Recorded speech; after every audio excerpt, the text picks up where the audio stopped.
Thought it'd be appropriate to make this video in the shed as well. Shout out to 4 Drive 24/7.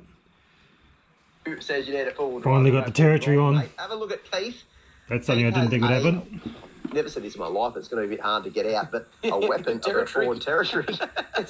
I do say that because you know what? Like, it's a foreign territory, but he gets out and uses it. I mean, he's got the muddies on it. He's driving it at places where most territories would never, ever dare to venture. Fear to tread.